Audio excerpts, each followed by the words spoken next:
আজ চৈতন্য মহাপ্রভু শ্রীধাম নবদ্বীপে ভক্তগণকে সঙ্গে করে নিয়ে কীর্তন করতে করতে হঠাৎ দেখতে পেলেন একজন অধবদনে বসে আছে, নয়নে বিগলিত অশ্রু ঝরছে।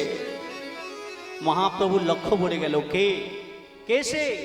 আর কেউ নয়, সে হলো গদাধর। এই গদাধর নয়ন জলে ভাসিয়ে একা নিভৃতে নীরবে চোখের জল ফেলছে।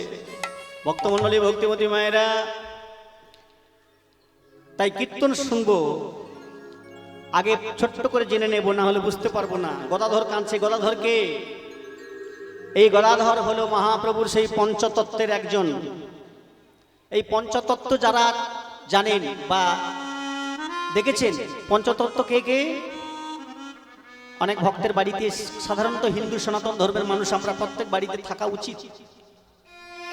পঞ্চতত্ত্ব হলো শ্রীকৃষ্ণ চৈতন্য মহাপ্রভু মাঝখানে দাঁড়িয়ে আছেন দুটো বাহু তুলে। শ্রীকৃষ্ণ চৈতন্য, তারপর তার দক্ষিণে আছেন কে? নিত্যানন্দ।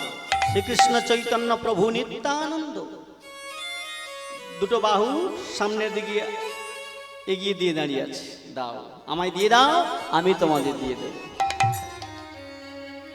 শ্রীকৃষ্ণ চৈতন্য প্রভু নিত্যানন্দ, তারপরে তার ডান আছে ডান দিকে শ্রী অদ্বৈত আচার্য। শ্রীকৃষ্ণ চৈতন্য প্রভু নিত্যানন্দ, শ্রী অদ্বৈত, তারপরে মহাপ্রভুর বামে চলে এসেছে গদাধর। এই গদাধরের পরে কে আছে? শ্রীবাস পণ্ডিত।